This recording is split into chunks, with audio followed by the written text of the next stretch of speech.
morning po sa ating lahat. Okay ba ang inyong morning? Good morning.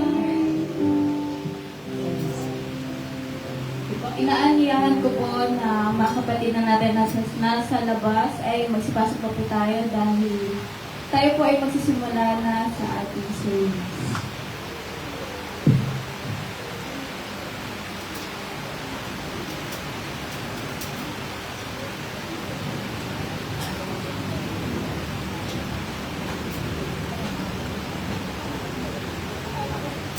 Muli, binabati ko po ang bawat isa ng isang napakagandang umaga sa inyong lahat. Okay? Okay lang po. So, kayo po ay may banal na kasunatan. Inaanyahan ko po kayo na atin po itong buksan at basahin ang Ephesians 2 verses 8 to 10. Isa ito sa mga paborito natin verses sa Bible.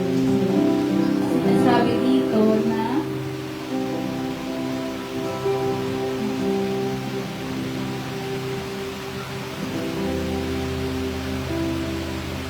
Ephesians 2:8-10, sapagkat sa biyaya kayo'y nangagligtas sa pamamagitan ng pananampalataya, at ito'y hindi sa inyong sarili, ito'y kaloob ng Diyos. Verse 9, hindi sa pamamagitan ng mga gawa, upang ang sino man ay huwag magmapuri. Verse 10, sapagkat tayo'y kanyang gawa na nilalang kay Kristo Jesus para sa mabubuting gawa, na mga inihanda ng Diyos na una upang siya nating lakaran. So, napakagandang verse talaga nitong Ephesians 2:8-10. So, ipapakita ito na kung paano yung grace o yung awa ng Lord sa atin is napakagrabe. Okay? And tayo ay kanyang workmanship. So, gawa tayo ng Lord. So, napakagandang balita talaga yun na ganun. So, inaanyayahan ko po para sa ating opening prayer si Pastora Luna. Pastora Luna.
So, yung monthly theme natin is Kingdom Encounter City Transformation. So, from the word transformation, so may nagbabago. So, it may start from you, then one family, from one family, then families, bago ma-transformation. So, we are very blessed na we are called by God to receive His truth, okay?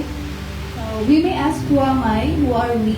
But God says, you are chosen, you are called, and then you are sent. Okay? So, let's sing po yung song na nagsasabing, Who am I?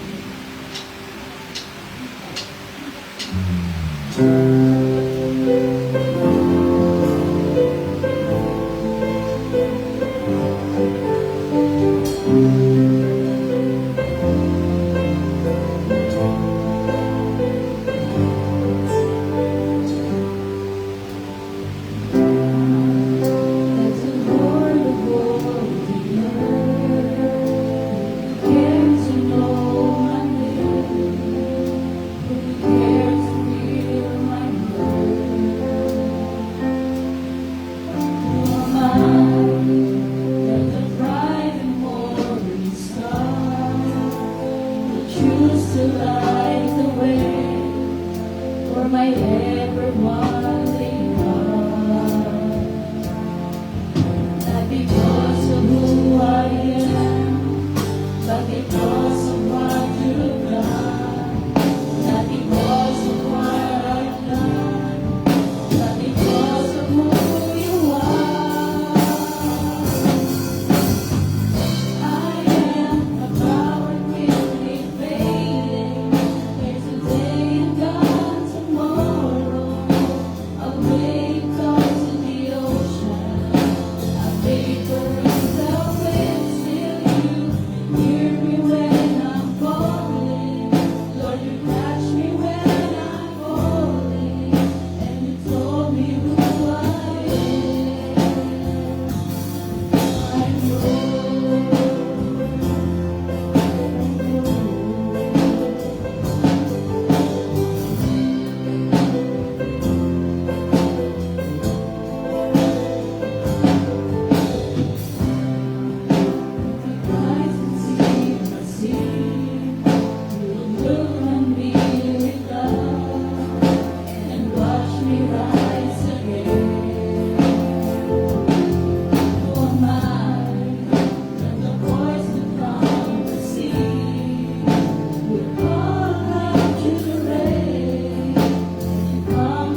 natin ang BBS. Actually, may mga bisita po ba tayo? So far. So, atin nating i-greet, kamayan yung bawat isa. Kantahin po natin ang kanta na nagsasabing kapatid kamusta ka.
Iyan ko na po sa harapan ng ating worship.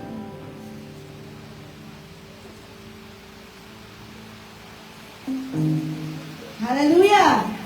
Amen. Handa na po ba magpuri sa Panginoon? Amen. Sabi kanina sa pinag-aralan natin, ang worship daw ay belongs to God. Naniniwala po ba kayo na ang papuri natin ay para sa Panginoon lang? Amen. Hallelujah! Today is the day that the Lord hath made. We will rejoice and be glad in it. Amen? Ngayon ang araw na ginawa ng Panginoon, dapat tayo ay magsaya sa ating pagpuri at pagsamba sa ating Diyos na buhay. Hallelujah! Tayo na isumamba. Hallelujah! Lord, nalagay mo. Ang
ay patuloy na magpuri sa Panginoon.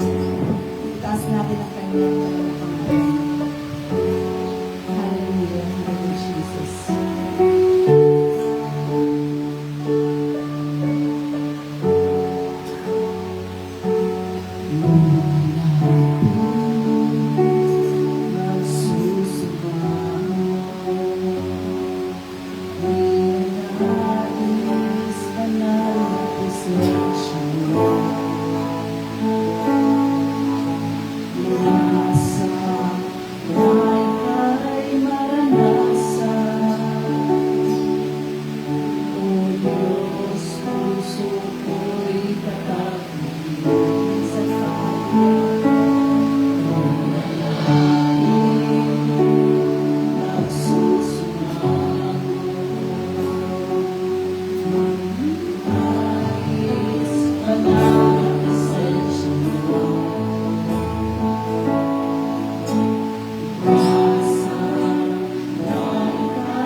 Praise the Lord. Praise the Lord. Praise the Lord. Sige po. So, tayo po ay dadako na sa pangalan. Tayo po ay salita ng ating Panginoon. Tayo po ba ay handa na? Ano po po ng ilang segundo ang pagputiro.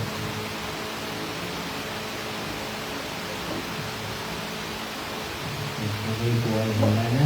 Tayo po tayo siguro. Basahin po natin ang ating verse sa mga ito. Ito po ay sa Acts 14:19 to 22.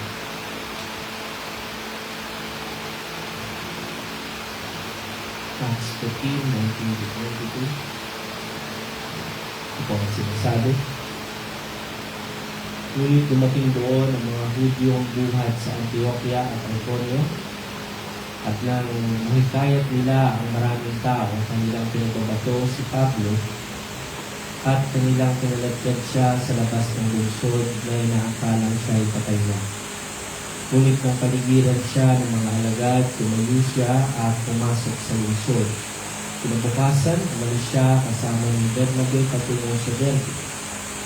Nang maipangaral na nila ang ebanghelyo sa lungsod na iyon at ginawang mga alagad ang marami nagbalik sila sa Listra, sa Iconio at sa Antioquia, na pinapalakas ang mga kaluluwa ng mga alagad at pinapatatag ang loob nila na manatili pa sa pananampalataya at sinasabi na sa pamamagitan ng maraming mga kapigatian ay kailangan pumasok tayo sa kahalaan ng Diyos.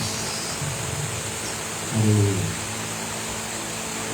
Kahit hindi lang ang Diyos sa buhay, kung magpapalawin ka Ama sa umaga ito. Maraming pong salamat sa panibagong araw at panibagong buhay na pinagkaloob sa amin. Hindi na kami ginising sa araw na ito at bigyan ng mga panginawin sa aming mga puso, Lord, na pumunta sa bahay ng ito. Napaka po. At kami pong lahat ay nagpapasalamat dahil dito, dahil sa iyong kabutihan, dahil dito lang ito maiisip o magagawa sa aming lamang mga sarili.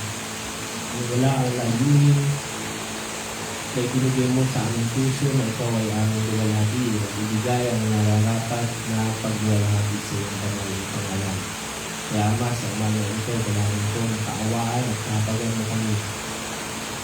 Patuloy kami nagbibigay ng kapagkatawa mo dahil Panginoon sa patuloy mo kami po ay nagkakamali at nagkakasala sa iyong banal na pangalan. Pagkamat na nalaman namin ang katotohanan ng Diyos. Kaya Ama, patuloy mo kami nakain sa katwiran, patuloy mo kami dalhin sa disiplina na ninanais mo sa aming mga buhay na makita namin kung paano at ano ang disiplina nito at ano ang bunga nito sa aming mga buhay. Kaya sa umagang ito, sa pamamagitan ng iyong mga salita, ay manugbalik, Panginoon, sa amin ang layunin ng pagluwalhati ng iyong banal na pangalan at hindi maisentro ang buhay na ito para sa aming sariling kapangalan namin. Kaya Ama, itinataas ko namin o Diyos, lahat ng karangalan ay sa iyo, ang karunungan ay sa iyo, lahat-lahat ng ito ay sa iyo, Panginoon, sa banal mong pangalan namin. Kaya Ama, maraming salamat at po ang aming panalangin sa iyo sa pagsisimula ng pangangaral at pakikinig ng iyong salita sa umaga nito. Sa banal mong pangalan ng Jesus, ang natin nagsabi ng amin. Pinapangalan ko natin ng Diyos. Sige po, malakas na palakpak sa ating Diyos. Ang mahal. Amen. Nakakay ko na po kayo. At po tayo mahiyak na nagbigay ng pangalan sa ating Diyos sa isip, sa salita at sa gawa. Amen po ba? Amen ng Diyos. So tayo po ay nasa ikatlong linggo na ng temang ito. Nakasulat po dyan, Kingdom Encounter, City Transformation. So, nabanggit po dyan, kung naalala ninyo, nagtanong ako tungkol sa transformation. Sino dito, pag nananalangin kayo, nananalangin kayo para sa transformation? Sino po dito? Kapag nag-pray kayo sa Lord, pinag-pray niyo, pag sinabi transformation, may transformation sa Tagalog? Nagbabago. Yan. Sino dito po sa inyo, na pag nananalangin, ay nananalangin talaga ng pagbabago? Taas po ang kamay. Change. Transformation. Sino po dito? Nananalangin. Huwag po kayo mahiya. Huwag po kayo mahiya. Transformation. Pwede ko po mga tanong, hindi mo po specific, anong aspeto na lang ang pagbabago? Sa sarili ba yan? Pamilya ba yan? Sa pananampalataya ba yan? Sana po ba? Saan? Ugali. So, pagkaraniwan, ugali po ba ng katabi? Ugali ba ng kamag-anak? Ugali ba ng kapitbahay? Kanino pong pagbabago? Sarili. Lahat po ba tayo ay nananalangin ng pagbabago sa sarili? Okay. So pag nananalangin tayo ng pagbabago sa sarili, ibig sabihin yung mga bagay na kahit mismo sa sarili nating pananaw ay mali sa atin. At kailangan itong tama. So ibig sabihin, kapag kayo ba ay nananalangin sa Panginoon ng pagbabago, specific ba kung anong pagbabago yung sinasabi niyo? Oh Lord, gusto ko baguhin mo lang ako. Yung ugali ko. O sinasabi natin, ano yung dapat na magbago? Meron po ba specific? Sige nga po, ano po yun? Kunyari lang. Ano po yung dapat magbago? Baguhin mo na po yung kapuriputan ko, diba?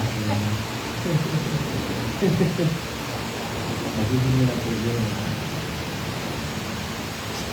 Masyado akong mabait. Kaya, tawag na nga sa akin, holy. So, pag nananalangin ba kayo ng pagbabago sa inyong mga sarili, most likely, alam nyo yung gusto nyo ng pagbabago, yes? Tama po ba? So, A to B. Alam nyo yung gusto nyo mangyayari. Natatakot ba kayo dun sa pagbabago na pwede mangyari? Natatakot ba kayo? For example, Lord, gusto ko na pong mag-commit sa'yo. Yan. Kasi po, napapansin ko sa aking sarili na hindi ako nagpo-commit sa'yo. Yan. Gusto ko pong dagdagan niyo pa yung sipag ko sa ministry. So, alam natin, dagdagan mo yung sipag ko, gusto ko pong mag-ministry, gusto ko pong ng ganito, gusto ko pong makarating sa ganito, tulungan niyo ako, bigyan niyo ako ng karunungan, kasi gusto ko magtulong ng ganito, mangaral sa ganito. Hindi ba tayo natatakot dun sa hindi natin? Hindi ba?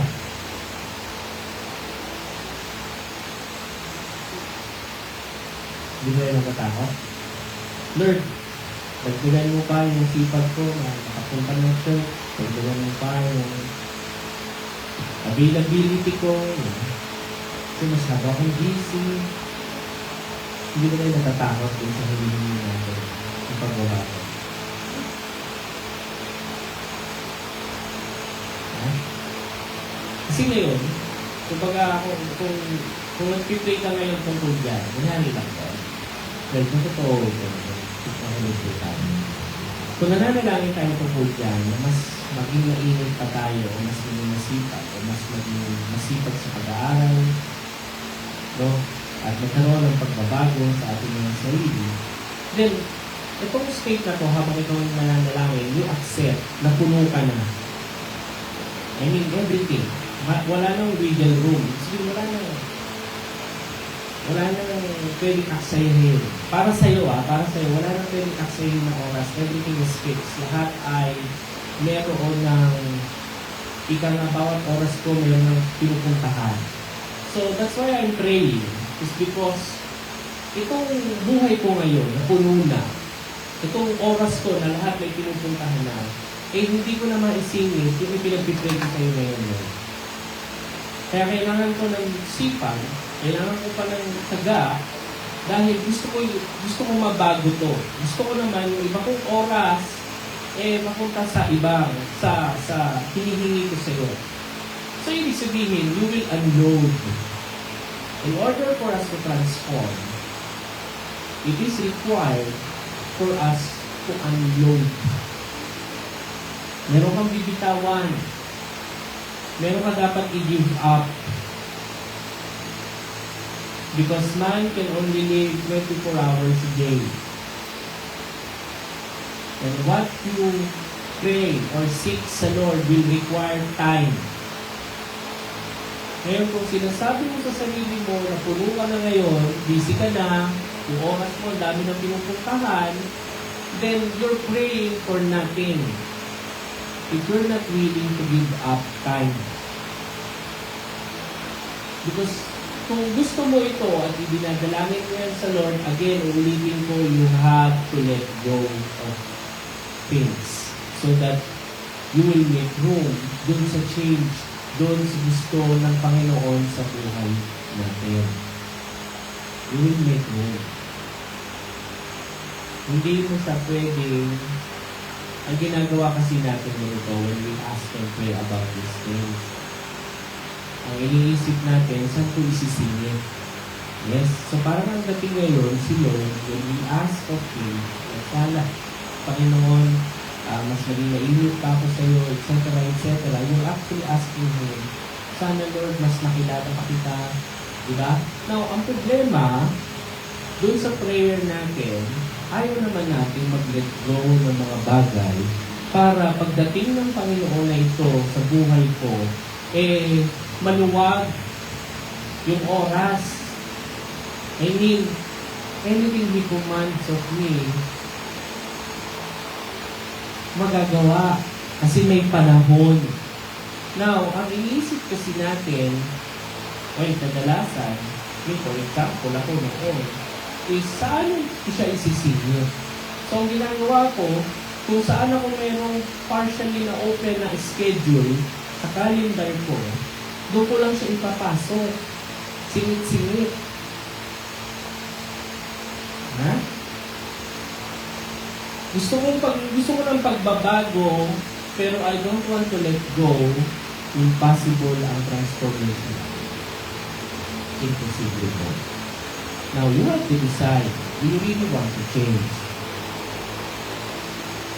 Gusto mo ba talaga ng pagbabago? Kasi, na-establish na natin through your prayers na yung current mo na state, hindi mo gusto yan.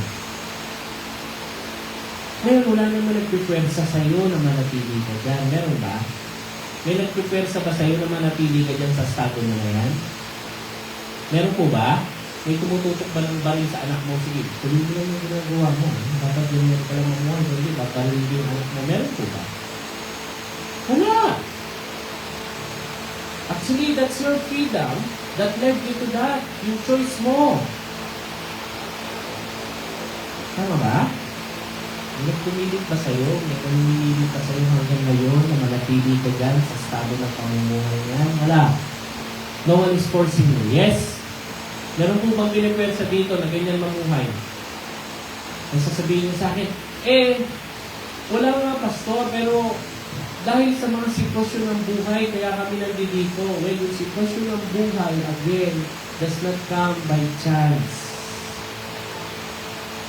And it cannot be faced. Hindi nyo pwedeng salubungin yung sitwasyon ng buhay nyo habang kayo ay nakapiling at sumusuntok tayo sa buwan at bahala na kung anong mangyari. Yes, hindi ganun yun. Yung sitwasyon ng buhay natin, o yung challenges ng buhay natin will come and go. Tama po ba? Yes? Kasi ganito yan. Kahit naman sipagan yung mag-aaral ng salita ng Diyos o hindi, magkakaproblema ba? Sino dito ang nawalan ng problema dahil hindi na siya nagsisimba? Taas ang kamay. Sino dito ang nawalan ng problema dahil hindi na siya nagmi-ministry, taas ang kamay. Sino dito ang nawalan ng problema at nagkaroon ng kagaanan ng loob dahil hindi na siya nagbabasa ng Bible, taas ang kamay. Wala. Well, in fact, kung hindi mo pa ginagawa yung mga bagay na yan, may hinahanap ka. Totoo? When you seek your heart, hindi mo pa kilala ang Panginoon mo, hindi mo pa alam yung Bible, hindi mo pa alam yung simba, you're actually looking for something na kaagad. Di ba? Ikaw yung masaya ka sa ginagawa mo, pero at the end of the day, parang may kulang.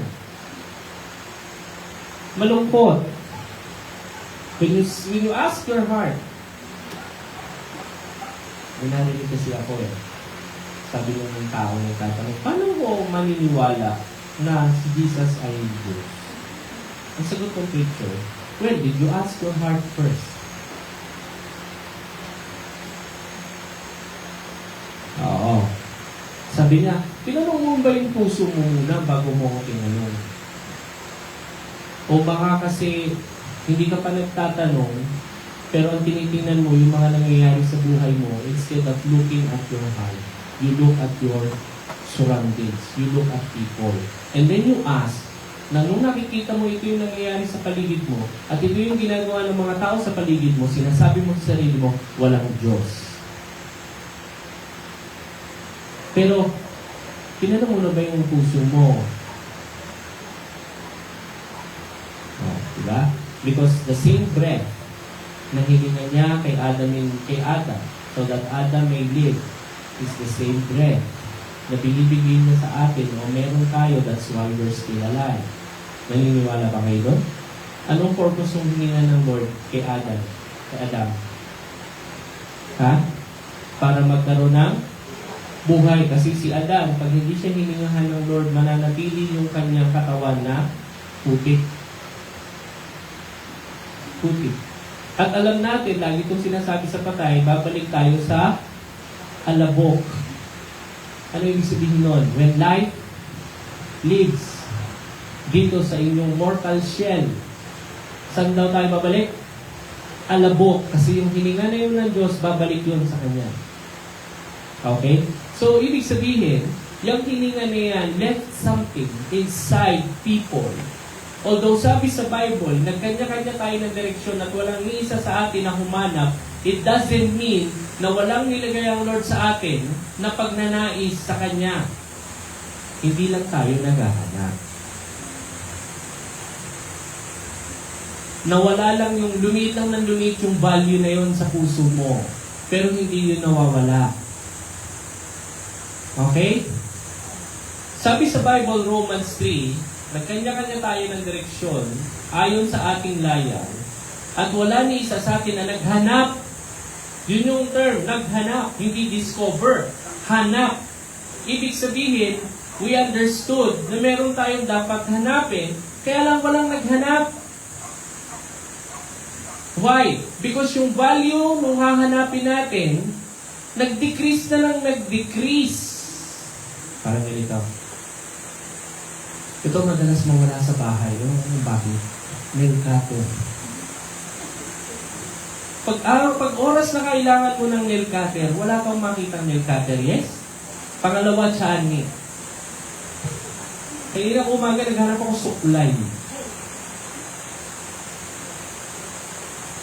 Kasi pag kailangan mo yung bagay, kahit mababa ang value niyan sa iba, pero kailangan mo, malaki yung value sa puso mo, you will look.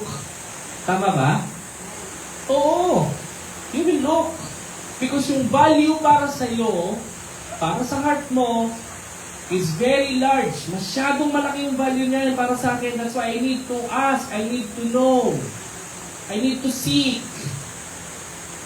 Pero kung maliit na yung value niyan sa puso mo, would you look? Sulit pa talaga yung oras na sasayangin ko sa paghahanap ng chani na to? Eh pag nakita ko naman, hindi ko naman gagamitin, nag-aahit naman ako. Saka, chatsaniin? No limits nga sa chani yung ulo ko eh. Ay, hindi pala. Si Katniss pala yung aking taga-ulo. Ilang gabi na kami naghahanapan ng chani. Tanong mo si ate mo. Wala nga. Because during that time, we actually know the need for Tiyago. Therefore, the more na nag-i-increase yung pangangailangan mo sa isang bagay, the more na nag-i-increase yung value ng bagay na yun sa'yo. Therefore, ipagpapalit mo yung oras mo para hanapin mo. Yes? Tama po ba? Hahanapin mo yun, mahalaga sa'yo yun. Yung cellphone mo pag nawawala at malilate na kayo. Talaga bang umaalis kayo ng bahay kahit hindi nyo nakita yung telepono nyo? Ha? Talaga ba? Kahit sabihin nyo malilate na kayo, kailangan nyo nang umalis. Wala yung telepono nyo, di ba binabalikan nyo pa? Yes or no? Tapos hinahanap nyo kahit malilate na kayo, yes? Oo, pero pag yung anak nyo nagpapatulong at malilate na kayo, sinabi mo na, malilate na ako. Hindi mo napapansinin yun. Eh, pwede ko naman kasi paturuan sa misis ko, kaya hindi na ako. Bakit ako pa? Eh, pwede mo rin naman pahanap sa misis mo yung cellphone mo, bakit ikaw pa? Ba't hindi mo maiwan sa misis mo? At pakihalap yung telepono ko, alis na ako, malilate ako. Talaga ba? Ganun ang ginagawa natin? O kapag nakasakay ka na ng tricycle, yung telepono ko! Manong, balik tayo! Si kuya naman, ikot na nga si kuya. Biglang kanapratin niya ni kuya yung nasa. Nung dati nagre-reklamo ka kapag gumagano'n ka sa loob ng tricycle, kuya, dali mo naman. Ngayon, dali wala sa'yo. Hindi, kailangan ko makuha yung telepono ko. See? When you know in your heart that this is valuable to me, you let go of time para lang makuha mo yun. Kahit malate ka pa, wala kang pati. Mahalaga sa iyo eh. Ulitin ko, balik tayo sa prayer natin. Do we really now understand na yung pinag-pray mo is truly valuable sa iyo or not? Sasabihin mo sa akin, valuable yun, Pastor, kaya ako nga pinag-pray. Well, marami kang pinag-pray na automatic na nakasulat dito eh. Yes? But do you truly need? Talaga bang yung heart mo, when you pray, interprets na sinasabi talaga ng heart mo, yan, mahalaga yan. Ito mahalaga yan. Ito mahalaga yan. O sinasabi mo lang. Lord, pinag-pray ko yung family ng mga kapatid ko. Pero sinasabi ng heart mo, okay. Lord, pinag-pray ko na ganito. Okay. Lord, pinag-pray ko na sana magbago na ako. Okay. And then would you truly look, nasabi mo sa Lord, tapos what? What's next? What's next sa prayer? What's next? Nasabi mo yung gusto mong pagbabago. What's next? Wala na. Wait and see. Diba? Wait and see kung anong himala ang gagawin ng Lord. Which is, until now, lagi ko po yung sinasabi sa inyo, miracles, we don't require miracles anymore to have faith. We have faith, enough faith to do miracles. But for us to require miracles so that magkaroon tayo ng pananampalataya, it's no longer dapat in question sa buhay natin at this stage. Kasi nananampalataya ka na. You understand how God operates. Ngayon, problema, kapag nanalangin tayo ng pagbabago, we ask for miracle na parang wala tayong dapat gawin. Let's just wait na darating yung pagbabago na yun. Let's just wait and see. Waiting na wala tayong ginagawa is not the formula taught by the Bible after you pray.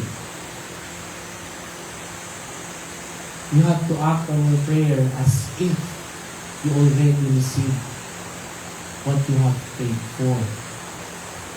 You should live a life as if you already received what you ask of Him. Kaso nga lang, kung hindi pa rin sa'yo, para sa'yo valuable yung pinag-pray mo, then wala pa rin bearing sa'yo. Ngayon sasabihin mo sa akin, Pastor, ang tagal ko naman pinagpipray ko na mawala sa akin to. Kaya lang, talagang hindi. Pero naiintindihan mo ba kung gaano kahalaga na dapat mawala yan sa'yo? Na dapat mabago ka? O hindi pa rin? Feeling mo darating pa rin ng time na mababago ka without you doing anything. Parang ganito. Nakita mo yung buntok ng labahin mo at pinag-pray mo sa Lord, sana mabawasan yung labahin ko. Tapos eto ka, uupo ka, hihiga ka, matutulog ka, at pagkagising mo, Lord, bakit nandiyan pa rin yung labahin ko? Okay, pabalik ka ulit sa higaan mo, matutulog ka, mag-amen ka sa Lord, sana bukas wala na siya. Ganun kasi, parang ganun yung inaasahan nating mangyari. Nakapagbulat mo, wala yung labahin mo doon. Sige nga, pag-pray natin na yung mga labahin natin sa bahay, mawala. Lord, magpababa ka ng libo-libong anghel at magtulungan sila na maglaba.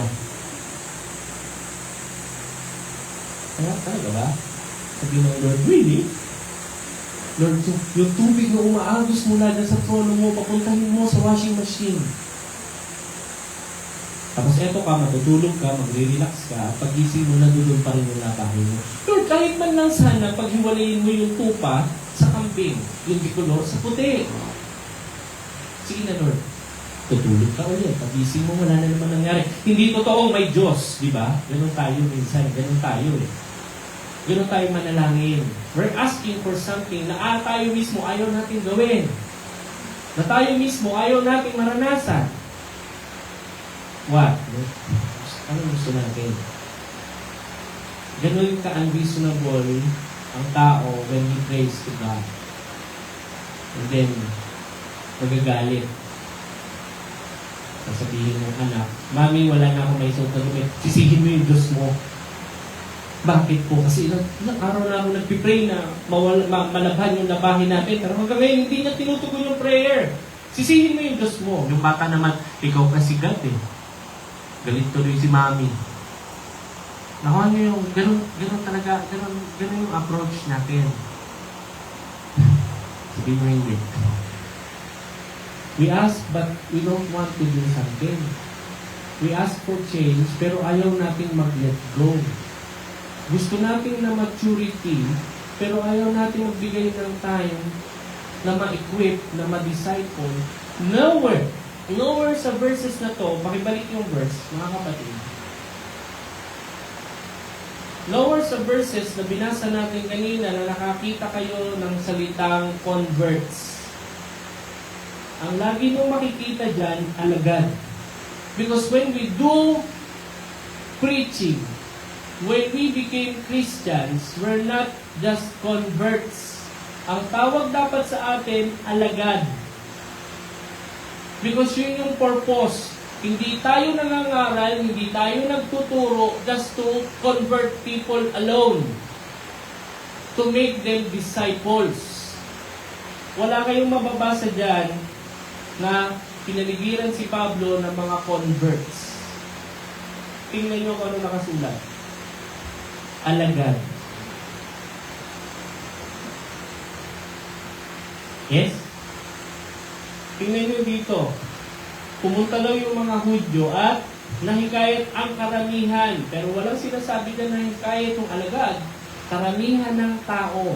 And you can tell na itong mga Hudyo na ito, magaling din itong mga ral because na-persuade din nila yung mga tao na hikayat nila. So dalawa ang nanghihikayat sa isang syudad. Dalawa ang nanghihikayat sa isang pamilya. Dalawa ang naghihikayat sa iyo kung ano ang iyong gagawin at paniniwalaan. Dito, nahikayat nila yung karamihan na patayin si Pablo. Pero, hindi yung mga alagad. Hindi mahihikayat ng dyablo ang mga alagad. Ano nakasulat? Pagdating sa verse 20, pakitaas natin. Ayan. Natapot samantalang ang mga alagad.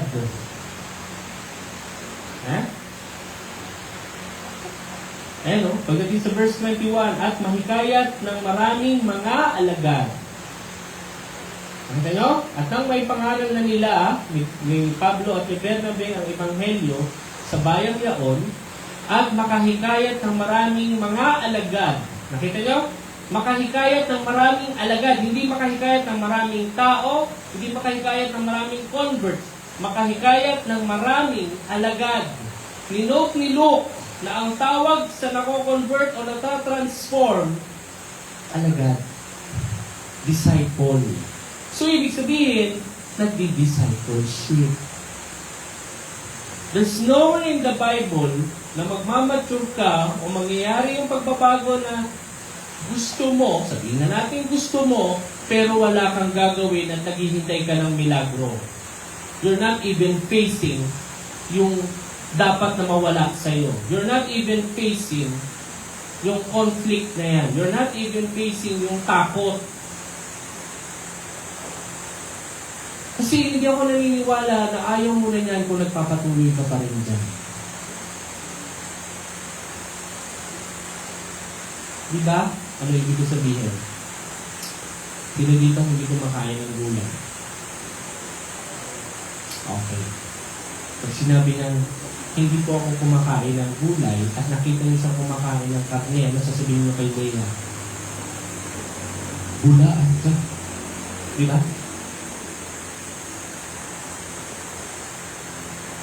Pero parang, kung ayaw niya ng gulay, o kung ayaw niya na ng karne, at gusto niya na lang maggulay, pero palagi pa rin siya kumakain ng karne, sa tingin niyo, gusto niya ba talaga o ayaw niya? Gusto niya. Kaya nga siya kumakain eh. Di ba? Tayo pa naman to, yung pinagbabawal sa atin, yung masarap. Bawal na matamis. Bawal na maani. Bawal ang pork. Pag-uwi ng bahay, doktor lang siya. Mas kilala ko sarili ko. Ngayon, mga ganun pa tayong di ba? Panata sa buhay eh. Doktor lang siya. Ano ba alam niya? Magkakasakit din siya. Ako nakakaalam na malakas ko. Pag ina-atake mo, tulungan niyo ko, tulungan niyo ko. So, di ba? Yung hindi ina-atake, matapang, nung ina-atake na. What I'm trying to say, kung gusto mo talaga na mawala sa iyo yan, o mabago ka, then live a life as if you already received what you ask of God. Kung mamuhay ka na, huwag mo nang gawin. Instead of asking God, and maghihintay ka na mabago ka balang araw, no. And the only way to do it then, habang hindi mo siya ginagawa, alam ko matindi pa rin ang attraction natin dyan. Pipilitin mo lumayo, pero matindi pa rin ang attraction dyan. That's the bagay. Pero may ginagawa ka na. Nararamdaman mo na yung battle sa katawan mo. Nararamdaman mo na yung battle sa puso mo. Then, paano ka ma-reinforce sa battle? Paano ma-reinforce yung battle mo laban sa gusto mong mawala sa'yo? Then be a disciple. Because disciples, hindi sila nahihikayat na kung sinong demonyo. Disciples, nahihikayat sila ng Diyos. Nahihikayat sila ng salita ng Diyos. Lumalakas sila sa salita ng Diyos.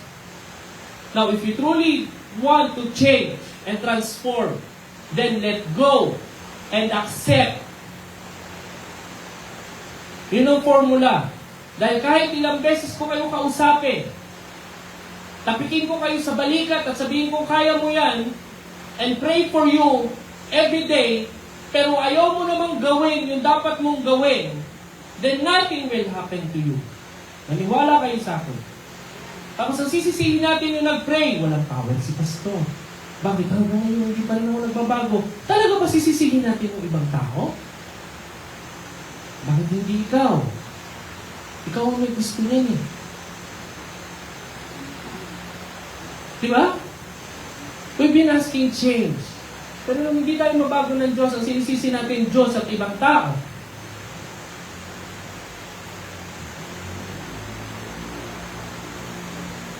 Why?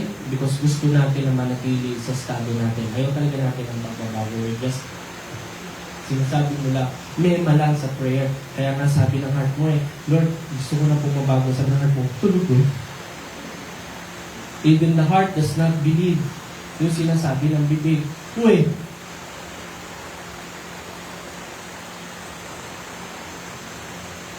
Lord, simula talaga sa Sunday, nakakapunta ako ng ito. Sabi ng heart, tulog ko. Sabi ng heart, even the heart is mocking you. Talaga ba? Talaga ba? Parang tinitingnan ko yung sarili ko dito. Parang iba yung mga kasama ko dito sa loob ba?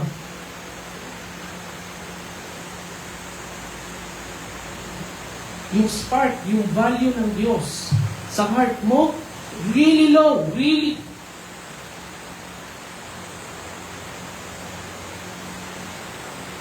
Seek me with all your heart. Di ba yun ang sabi ng Diyos?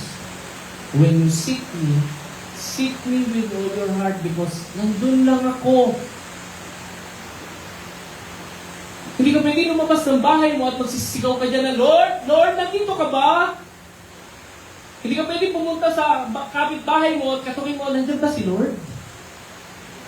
Hindi ka pwedeng lumuhod, tumingala sa langit, Lord, nandyan ka ba? No, seek me with all your heart. What does your heart tells you?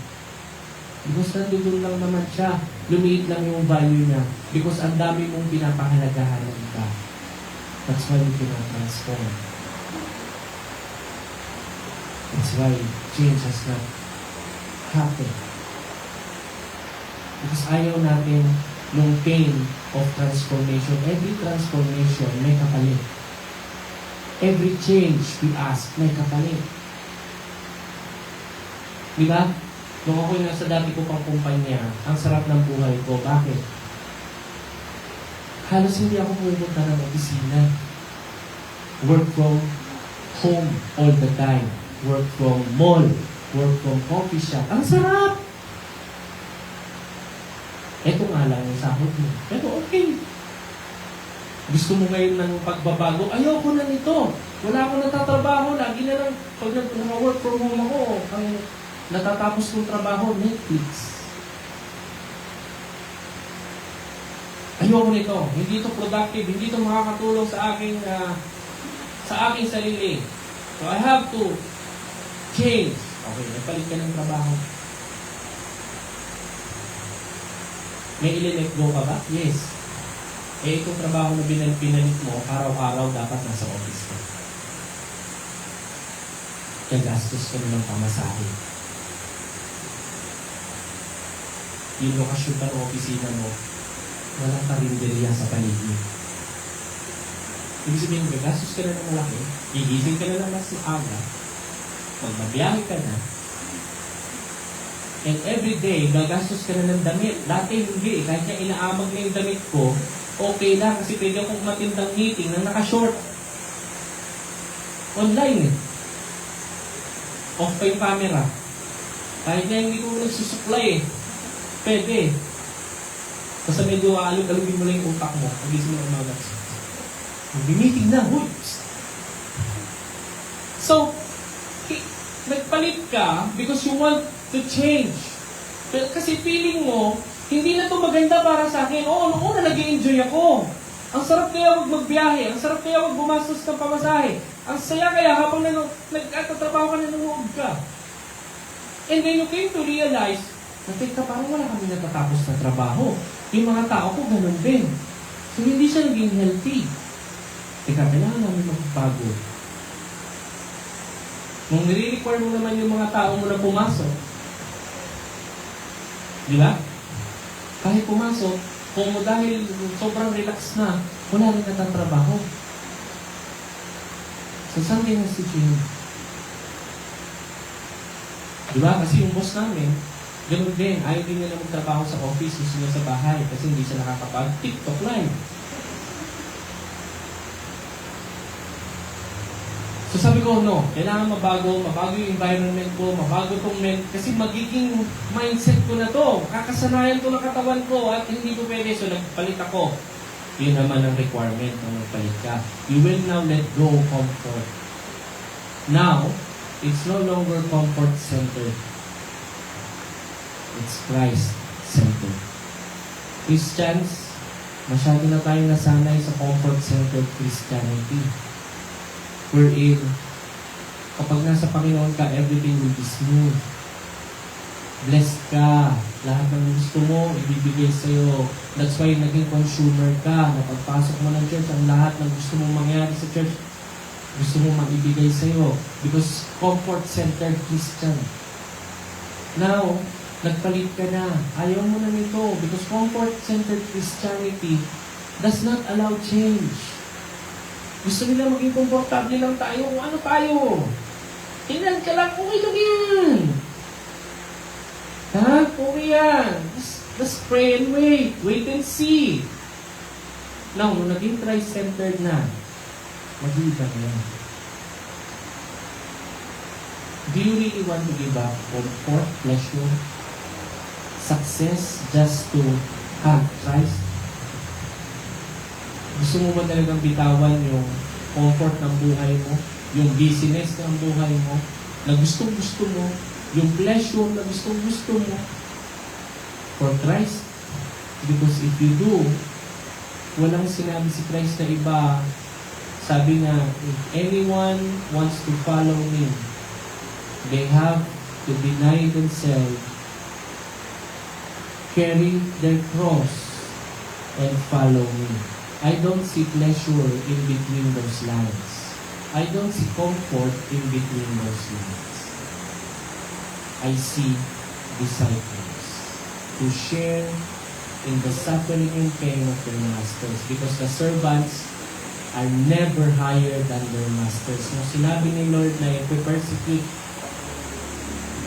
nila ako, they will persecute you kasi pinersecute nila ako. Ibig sabihin, it's impossible for the follower of the Lord who is persecuted by the world to not be persecuted by the same world. Imposible. Kung sumusunod talaga tayo sa Panginoon, yung Panginoon na sinusunod natin, pinersecute yun ang mundo. Imposible hindi tayo madamay. Yes? Kaya nga dininay ni Peter si Lord 3 times because he understand the concept na kapag sinabi niya na kilala ko yun, damay ako. Kaya anong ginawa ni Peter? Anong ginawa ni Peter? Dininay niya. Although he wants to be there, gusto niya makita si Lord. Lord, susundan kita until the end of the world. Susundan kita. Pero nung sinusundan niya si Lord, medyo malayo yung agwat ng konti. Kasi baka masabi na kilala ako. So si Peter medyo nag-disguise. Diba tayo din? When we go out of the world, nag-disguise tayo. We don't want people to know na Christian kami. So medyo nandun yung distansya. Pagkaharap natin ng mundo, dumidistansya tayo sa Lord at unti-unti lang tayo lumalapit at medyo magko-conform tayo ng konti. Sa nagpunta si Peter? Sa nakisama sila Peter? Diba sa kapulungan ng mga tao, nandun din siya nakaupo. Nakikiblend siya doon sa mga tao na galit kay Lord. Tapos, teka, kasama ka nun, di ba? Hindi ako. Samantalang nung pumapasok sila sa Jerusalem, triumphal entry, nakasakay si Lord sa donkey, sumisigaw yung mga tao ng Hosanna to the Son of David. Guess kung sino yung nasa harap. Proud na proud, nakataas pa yung kumay. Hosanna! Guess who? Peter. When everything is okay, everything is good, proud ako to be Christian. Oh, Kristiyano ako! Yes, praise the Lord! But when the world persecutes Christian, in-question yung faith ng mga Kristiyano o ng faith mo, paglabas mo rito, medyo ayan si Lord, malayo. Ikaw, di Lord, sinusunod naman ako. Pakunti-kunti na. Tapos makikisama muna ako dito sa mga to para, di ba, we're denying Him the way that Peter denied Him. Ano naman yung ginawa nung 10? They also denied Him, but yung 10 nagpakatotoo, iwan na natin yan. Bago pa tayo madami lahat, let's go! Takbuhan sila kanya-kanya yung direction. Ano naman ginawa ng isa? For the glory of God, ibebenta ko siya. For the glory of God, ibebenta ko siya. For 30 silver coins.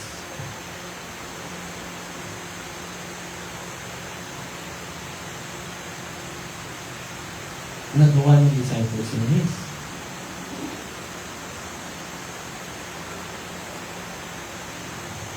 So ba't mo kami sinasabihin na dapat kami maging mga alagad kasi nagpatuloy yung mga alagad ngayon ng Benedictine?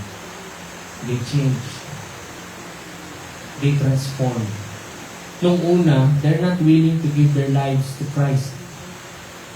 Nung una, ayaw nilang isurrender yung buhay nila sa Lord. Yes, nakaranas sila ng hirap kasama ang Panginoon. Pero nung buhay na ang pinag-uusapan, ito muna, my life is my own pa rin. Ako pa rin ang masusunod nito kung ibibigay ko sa iyo. Hindi.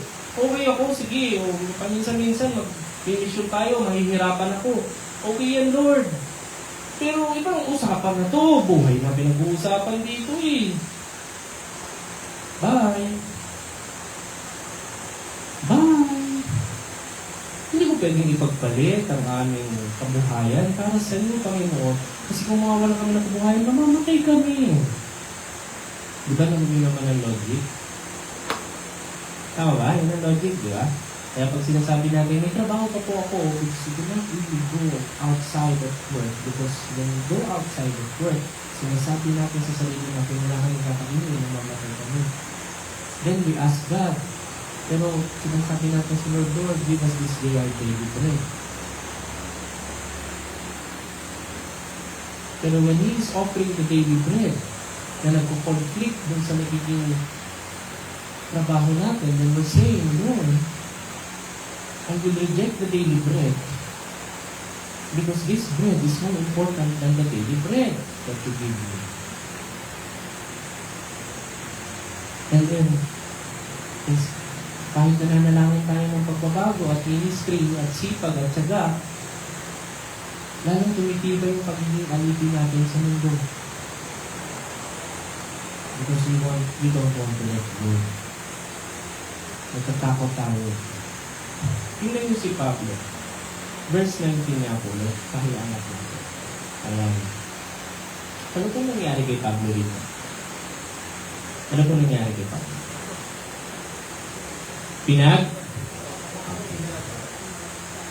Pinagbabato siya. Alam niyo kung bakit siya nakatayo ulit? Kasi akala patay na siya eh. Pero pagdating sa verse 20, ginano. Nakatayo siya. At nung pagtayo niya, pumasok ulit siya saan?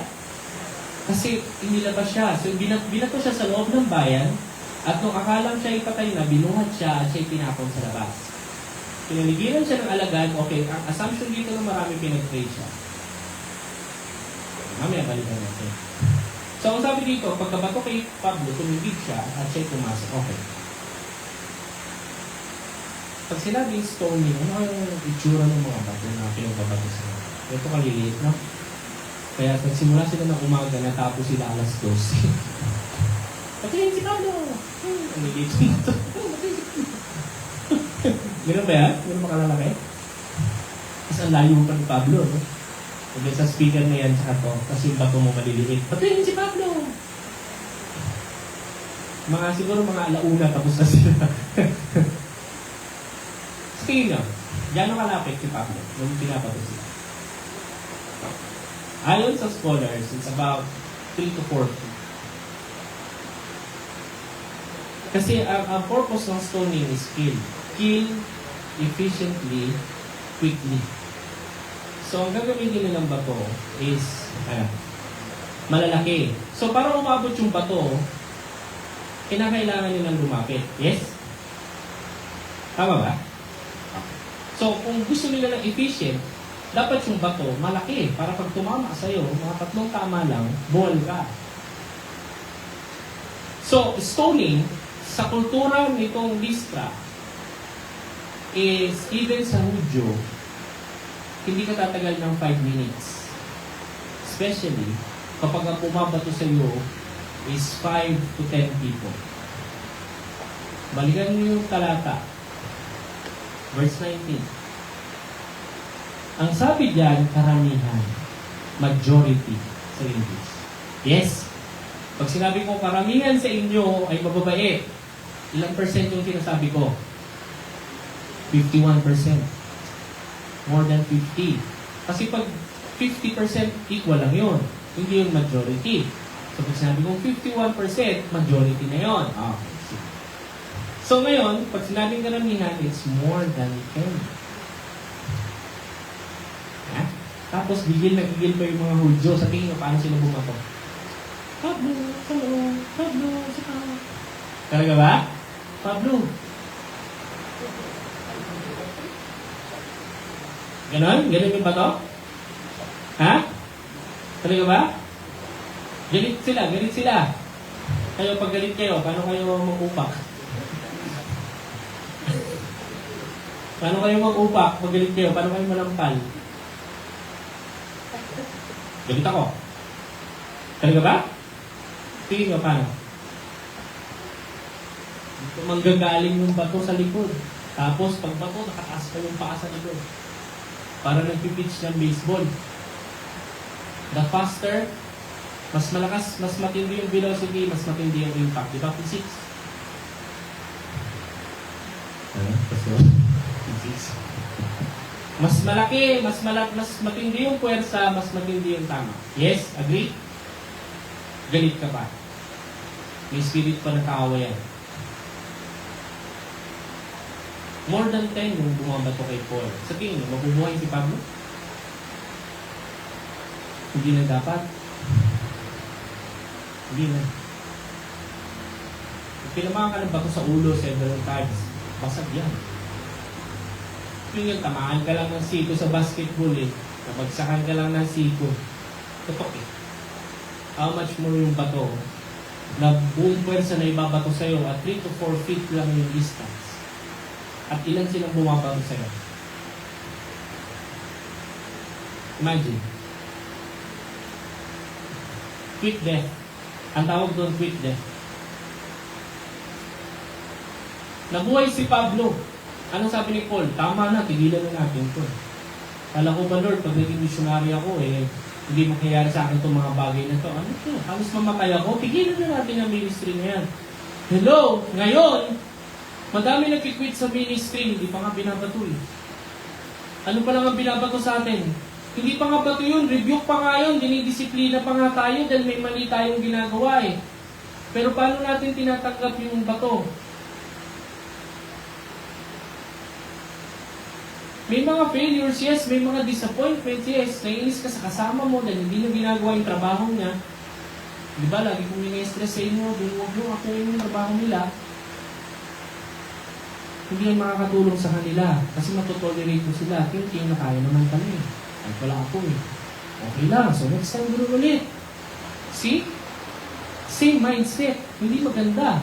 Now, hindi sila mag-burden sa ministry. Bakit? May gumagawa naman. Hindi sila maghihingi sa Lord ng time to do the ministry. Why? May gumagawa naman eh. Hindi nila pagbubutihin yung kanilang sarili. Why? Hindi naman kailangan eh. May gumagawa naman eh. Again, comfort-centered Christianity is far from Christ-centered Christianity. Christ-centered, binabato ka sa mamatay. Tumayo pero hindi sumuko, bumalik. Bakit? Kasi alam niya, if wala yung purpose ng Lord na pinapagawa sa kanya, kung hindi niya yung matatapos, it's not worth living. The life na meron si Paul is not worth living. I'd rather die than to have the comfort of not doing His will. Yun siya. At yung mga alagad, the same. Kaya nga siya tumayo eh. Pinapakita niya sa mga alagad, no, hindi pa tayo tapos. Kung binuhay ako ng Diyos ngayon, ibig sabihin, hindi pa ako tapos. Kung binuhay ako ng Panginoon, na dapat sana patay na ako, ibig sabihin, hindi pa ako tapos. Bumalik siya sa syudad. Anong ginawa niya pagbalik niya ng... Ano sa tingin niyo ginawa ni Pablo?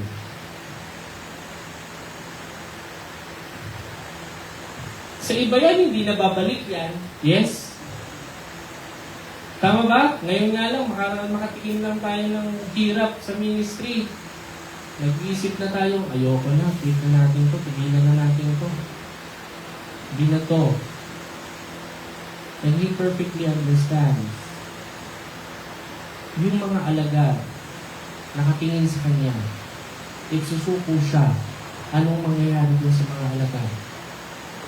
Kung susuko siya, anong mangyayari dun sa mga tao na hindi pa nakakakilala sa Panginoon, na nalason itong mga to, kung bakit siya pinagbabato? Kung titigil siya, paano yung mga kaluluwa ng isip? Nowadays kasi, madaling bitawan yung ministry. Bakit? Because feeling mo, madami naman pwedeng gumawa. No, that's true. That's true. Marami pwedeng gumawa ng ginagawa mo. Pero sana nakita mo yung privilege na sa iyo yan binigay. Maraming pwede. Mas magagaling pa nga sa atin eh. Pero bakit sa atin binigay? It only proves na tama yung Bible. It only proves na totoo yung salita na nakasulat dito. Na hindi tumitingin ng Lord sa galing o talino. Dapat niya makita mo yung privilege na ikaw yun eh. Kasi sasabihin mo sa kanya na marami naman pwede gumawa yan. So okay lang hindi ko gawin.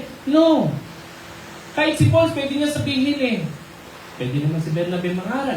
Pwede isa dito sa mga alagad na to. Pwede ikaw, Lucas, kaysa sulat ka din ng sulat. Si Lucas kasi yung sinulat nito. Pero hindi siya. Alam niya siya. Yun yung calling niya. Simula pa lang.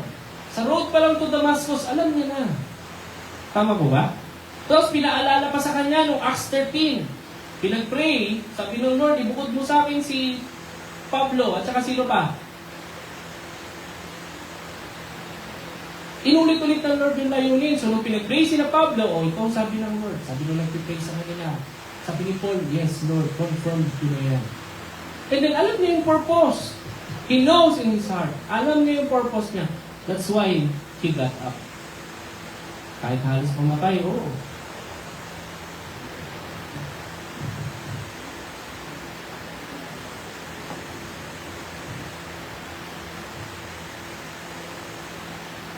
Diba? He got up.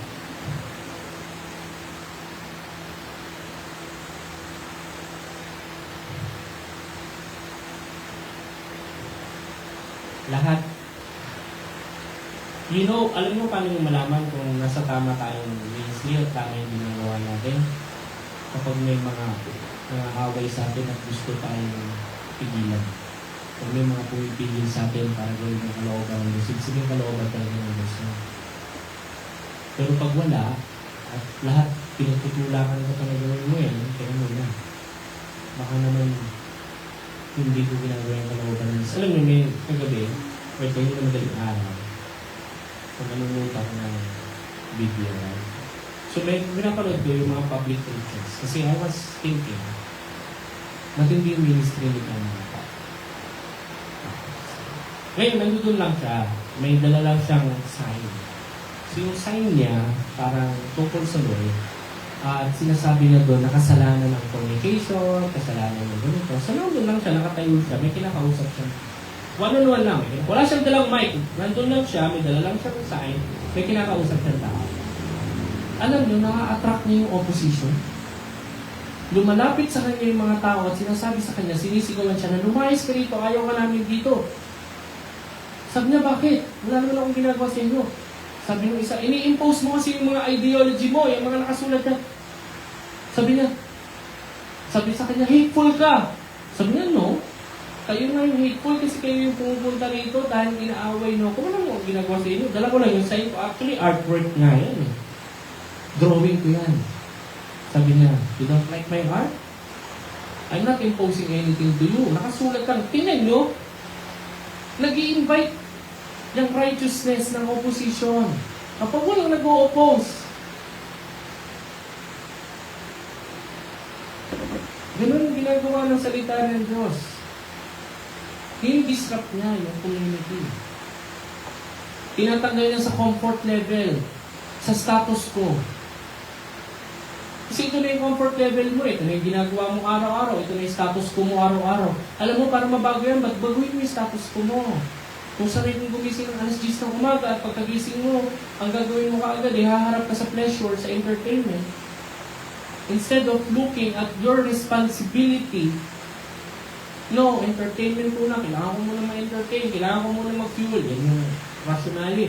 Kailangan ko muna mag-charge. Kailangan ko muna buhayin yung energy ko. So, I need entertainment, pleasure, etc. Tapos, ito na, hapon na. Before you know it, hapon na. May responsibility ka. Ginanahan ako dito sa entertainment ko. Ito na lang gagawin ko. Magpo-post ka lang dahil maliligo ka. Why? Bakit, Pastor, maliligo? Kasi hindi mo kayang manood habang naliligo ka. Well, yung iba kaya. Yung iba nagsasounds pa habang naliligo. Pero pag nagla-lunch ka, saka nakatingin. Hindi na tayo magkasabay-sabay sa dining area eh. Kuha ka ng pagkain, punta ka ng kwarto mo. Ay, nandun yung laptop, nandun yung PC, nandun yung cellphone. Load ka. Nakapaghugas na yung nanay mo, yung pinggan mo dun sa kwarto mo, 5 patong na. What I'm trying to say is when you wake up Christian and you're on the comfort-centered Christianity, even prayer, you can let go. Because even as small as prayer, nagiging uncomfortable para sa'yo. Hindi na siya nakapapabilang sa comfort-centered Christianity. So prayer, mamaya na yan. Fasting, lalo na. Comfort-centered ako eh. Pwede hindi. Dapat tamang nag-entertain ako. Dapat kumakain ako ng kumakain. Kaya dinidiman mo sa nanay mo, pag nag-grocery ka ma, chips. Bigyan mo ako ng chips. Bakit? O kaya popcorn. Siyempre, kung nanonood ako, kailangan ko yung pinaputput ako. Fasting pa kaya? No. Hindi ubra yun. Hindi ubra ang fasting. Now, yung comfort-centered Christianity mo ngayon, naglalayo sa'yo sa Panginoon.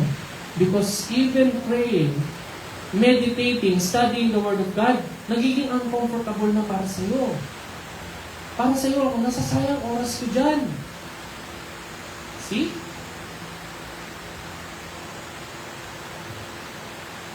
Hindi na Christ-centered. Christ-centered, ito. Ngayon, sasabihin sa akin, kay Pablo lang nangyari yan. Well, hindi lang naisulat yung iba. Pero known kung paano namatay yung iba. And known kung paano na-persecute yung early church. Yes? Alam natin, di ba? Napag-aralan natin yan sa history. Pinapakain lang naman sila sa leon. Pinapako sa krus, sa kalsada. Tapos sinisilaban. Para magbigay daw ng liwanag sa mga... Di ba? They mock Christians. They're saying, oh, talaga ba? You're the light of the world. O sige, pagpapakulo yan, saka yung sindihan, para talaga mapatunayan nila na sila ay liwanag sa mga dumaraan. See? Did they stop? Yung bang mga taong naka-witness na, uy, sinilaban yung pastor natin. Huwag tayo kasi mag-church. Kasi pag sisilaban din tayo. Yung iba natakot na, yung iba umurong na. Pero yung mga alagad na natili yun. Alagad yun. Sasabihin mo isang alagad, sinunod yung leader natin. Anong gagawin natin? Bakit hindi ba malinaw yung tinuro ng leader natin? Hindi ba natin alam kung ano yung layunin natin? Hindi naman nakasalalay sa kanya yung pagiging Kristiyano natin. Nasa layunin na ibinigay sa atin ng Panginoon natin. So ituloy natin. Huwag natin hayaan yung kamatayan na ng walang kabuluhan. 2,000 years later, or 1,500 years later, or 1,900 years later, eto tayo mga nag-iingat tayo. Konting frustration, konting disappointments, konting hirap, ayaw na natin. Instead of striving, instead of asking God, ayaw na natin. Nag-iisip na tayo mag-pray kasi nahihirapan na tayo. No. If we really want transformation, lalo na sa mga mahal natin sa buhay, sa bahay natin, lagi naman yung sinasabi sa atin, it has to start somewhere. And if you're the head of that family, it should start with you. Hindi tayo pwedeng mag-require ng change sa iba, tapos tayo ayaw natin mag-change. Hindi tayo pwedeng mag-require sa iba, sasabihin natin, alam mo, kung maganda ng kausap tong kasama ko sa ministry na to, mag-ayos yung ministry namin. No, ang tanong, maganda ka rin magkausap. Alam mo, kung itong kasama ko sa ministry ko, sumusunod, maganda sana yung ministry namin. No, ang tanong, sumusunod ka rin mo.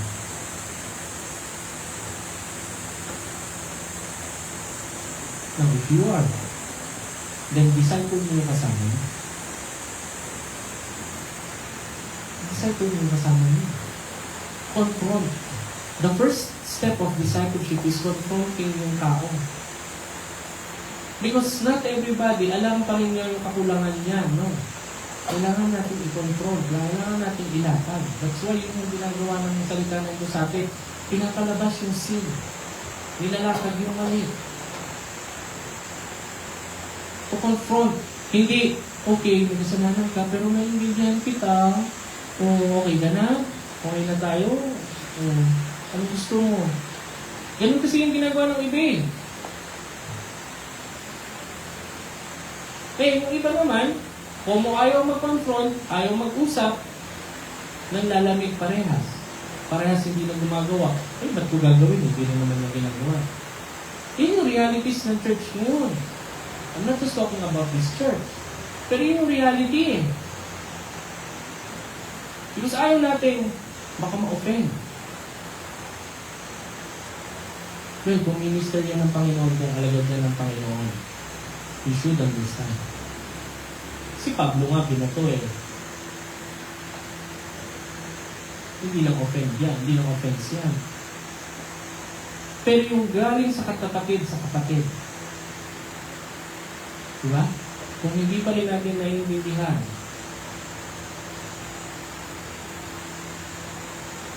sino gusto niyong bumuhaner para sa atin? Pastor, dapat lagi ka nandyan pag mag-uusap kami. Talaga ba? Why not resolve this on your own?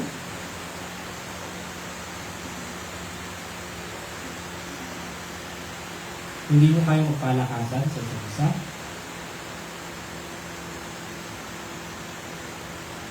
Kasi baka hindi kami magkaintindihan. Bakit hindi kayo magkakaintindihan? That's the second question. Bakit hindi kayo? Feeling ko lang. Feeling mo naman pala. Feeling ko lang. Kasi pag nagsalita siya, nag-irita na ako kagad eh. Parang ayaw ko siya pakinggan. At siya din, pag nagsalita, ayaw na rin akong pakinggan. Okay.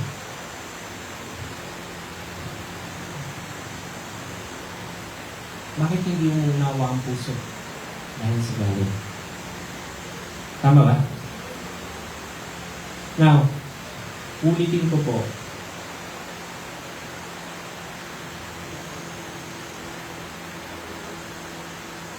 Tayo po,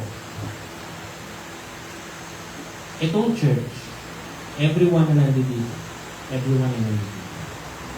Kasi ako ay believe. When we become members of the body of Christ, the basic requirement sa atin is to disciple. Is to share. Now, discipleship, pwedeng the basic form is sharing. Sharing. Share mo yung natutunan. The basic form is interaction with each other. The basic form, that is the basic, the advice is teaching. Advance is sitting down, having a perfect fixed schedule ng learning. And then, individually sa inyong mga tahanan, aral kayo. That's the advance. And then, lalabas tayo, mag-ministry tayo, mag-mission tayo. That's advance. That's the advance. In between the basic and advance, iron sharpens iron. Conflicts will arise. In between basic hanggang advanced, even baby to maturity, conflict will arise in between brothers and sisters inside the church. Kailangan yun. Kasi nag-aalis tayo ng pride sa isa't isa. Pagpasok natin, lahat tayo mapapride.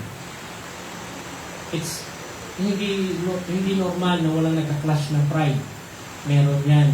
Kasi yung isa, ito yung gusto niyang gawin. Yung isa, ito yung gusto niyang gawin. Feeling niya mas tama siya, so magpapagalingan silang dalawa. Iron sharpens iron. Pero anong dapat mangyari? Meron yan. From baby to maturity, you have to experience itong mga bagay na ito. Nakadesign ito so that we may be mature. May kausap nga ako nung Friday. They asked me, paano po, Pastor, na-achieve yung level of ganyan? Sabi ko, not that I am saying na nandito ako sa level na ito. Pero one thing I am sure, may yung panahon kako na nagsisimula kami ni Sister Lois. Nagsimula kami, meron kami anak ng baby pa si Raz. Palagi nagkakasakit si Raz. Nag-ministry na ako ng kako, pero hindi pa ako baptized. Baptized ko 2004. Pinasal ko ng 2005. Pinanganak si Raz 2006. Sabi ko, during that time, naglalaro kasi ako. So, nag-ministry ako sa iyo. Wala lang. So, siguro ang nakatulong sa amin is the realization na may purpose ang Lord sa akin at sa family ko. And it has to start now. So, ano nangyari? Si Ras nakakasakit kasi ng mga panahon na yun. Pagtumpong ni Ras ng 6 months, monthly na yan may sakit. Sabi sa amin ni Pastor Roman, baka mayroong inyang sa inyo pag-pray. So, doon ko na-realize ko na yung pain. Okay ka, tinan mo, pinagkatiwala sa ito, hindi ka pa-baptize. Hindi ka pa-baptize. Now, huwag mong gamitin yung excuse na hindi ka pa-baptize para hindi mo seryoso yung So, na-realize ko yun kasi hindi pa rin ako ganun kaseryoso sa ministry. So, nung pinag-pray namin yun, ako personally, simula nun, ang direction ng family is not to say no. Noong time na yun, 2009, when I was appointed na assistant pastor, most of you nandito na kayo, nasa Pasig po kami noong natira. Pinalis kasi kami doon sa Alarcon. So, nagkaroon ng dispute yung lupa na tinitihan nila si Sister Lois po for the longest time. Dumating yung may-ari, yung kamag-anak ng may-ari, pinaalis kami. So, sa magaling salita, sige, alis tayo. Kasi yung binidirect sa ni Tatay Andrew. We no longer contest. Sabi ni Tatay Andrew, sige, kami na naman manas. Bigay naman. So, sila Tatay Andrew, alam naman natin, sa Palawan naman sila. So, sila Brother Jerry, kasama namin, kung lumipat na sila rin sa Oliveros. So, kami, pansamantala tumira kami sa Pasig. So, 2009, anak na namin dalawa. Tama na? Si Enzo, kasi yan, at saka si Ras. So si Ras, naglalakad na, si Enzo kasi, naglalakad na rin sila parehas, pero mas maliit kasi ito si Enzo talaga, by nature, maliit talaga siya. Pero cute yan, maliit. So ang ginagawa namin, 2009, nandun kami, assistant pastor ako, so, hirap kami mag-commute, wala pang grab, diba? Wala pang kung ano. May dala akong dalawang bag, may dala akong ilang gitara dala ko? Isang acoustic at isang electric. May dala akong dalawang anak. Saka si Sister Lois. Ginagawa namin, Biyernes pa lang ng hapon, Sabado o Biyernes? Sabado, pupunta na kami kina ate. Ay, ditulog na kami doon, tapos kinabukasan sila. So, bitbit ko yun. Minsan, pinapahawa ko yung gitara sa loob, tapos nakasabit ako. So, sabi ko sa kanila, siguro lang ang naging tulong sa akin, since wala nag-disciple sa akin, is that I never said no. Mahirap, pero hindi. Alam mo yung purpose. Yung hardship na nakadesign sa amin ng panahon na yun, sabi ko pa nga, nag-share ko pa nga, wala pa nga kaming pera nun. Hindi ko kayo nakalaki yung sahod ko nun. Pinag-design ko kasi Sister Lois. Nung time na yun, mas malaki yung sahod niya kaysa sa akin. Doble yung sahod niya kaysa sa akin. Pinag-design ko siya kasi yun yung function. Sabi ko, walang mag-aalaga sa mga bata. Kasi minsan natatnan ko si Ras na may kurot. Pero kung hinihingi ng pag-aalaga. Sa datnan ko si Ras na may parang hinawakan yung hita na binaon yung kuko. So nakakita ko, kinausap ko siya. Sabi ko, sabi mo na lang sa hindi namin inaway. Kasi hindi ko, makulit kaya. Pero sabi ko, hindi natin may ensure na safe unless ikaw ang magalang. So pinag-design ko siya kahit hindi naman masama sa loob, masama sa loob. Pero mas malaki yung kinikita kasi. Ako, hindi naman. Doon, nahirapan kami doon. Kasi budget, kahit pamasahe, tapos syempre kami nililisin sa mga yun, o yung magpapakain. So doon kami nahirapan. Magagas yung dalawa. Yung dalawa pa naman, yung tignan ng bilang ng baka yung dalawa yan. Alam mo yung gagas yung simulang damo. Ang lakas dumede. Diyos ko Lord. Mahirapan kami doon. Pero never namin naisip na mag-stop. Kasi yun yung parang ano sa amin ng word na hindi. Yun pala, yung hardship na yun, will shape us. I'm not claiming this as perfect example. Pero yung hardship at suffering na yun, wala talagang pera. Hindi na po. Is yun yung magbibigay sa iyo ng endurance. Na when binigyan ka na ng Lord ng mas malaking responsibility na hindi na yan, then alam mo na kaya mo. And doon mo lang mapuprove din sa gitna ng hardship na yun na hindi ka iniiwan ng Panginoon mo. Now, sinasabi ko nga sa kanya minsan, paano pala kung nag-tweet tayo at sinabi natin na hindi na muna tayo magsisimba kasi nasa Pasig tayo. Halos 1 year din kami doon sa Pasig. Mahigit. Sige, hindi kami magsisimba.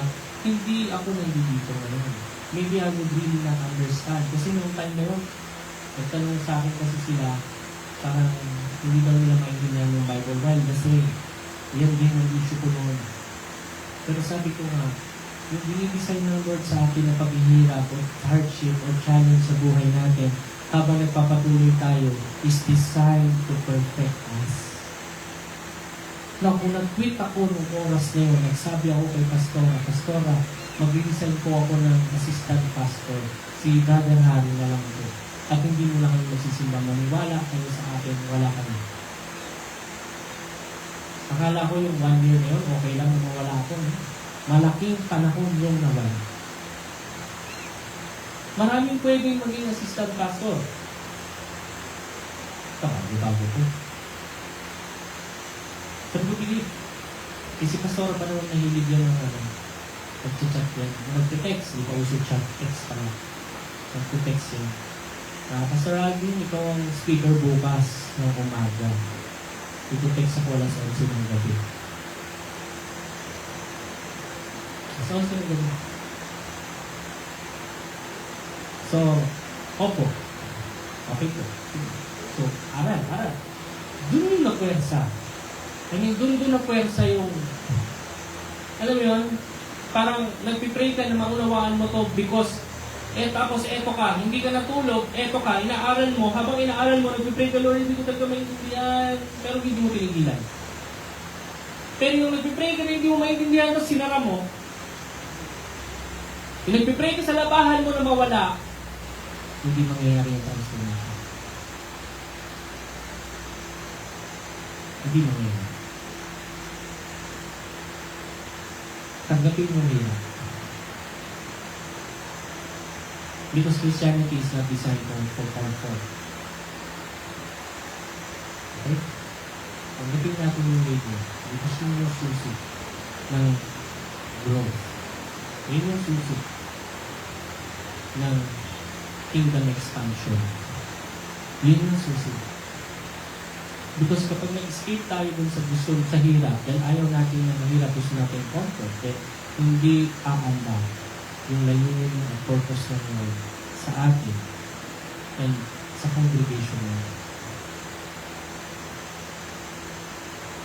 Hindi lang tayo masipag kapag may BBS, youth camp, ay ba, adults camp, ay ba, servants conference. Madali lang gawin ng mga yun. Programa yun. Madali lang yun. What's hard is sustaining consistency. Maraming mahal lang sa'yo. But be wise to understand na kapag pinakasat mo itong suffering na to, kapag pinakasan mo yung labor na ginagawa mo, which is designed for you, kung kahit anong prayer mo ng transformation, hindi mo ngayon. Kahit anong prayer mo ng transformation para sa family mo, hindi mo ngayon. Kung ikaw mismo ayaw mong mag-let go, you have to decide. Anong direction ba talaga yung gusto mo? Sa'yo at sa family. Because if you will ask change, it will require you to change. Ibig sabihin, it will require you to let go of something. And to give away yung comfort na gusto mo. Willing ko po na sa kayo tayo lahat.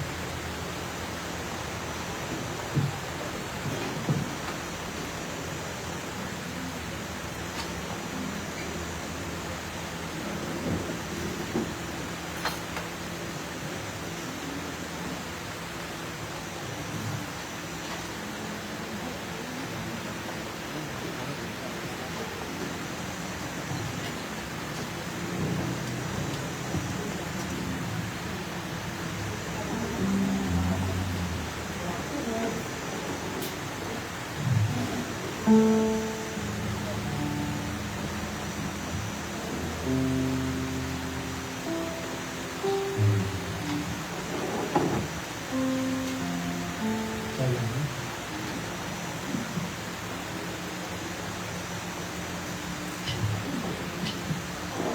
Sige.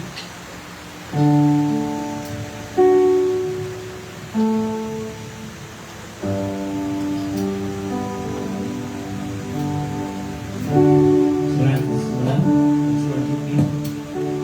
Let's give the glory to the Lord, body of Christ. Again, challenges,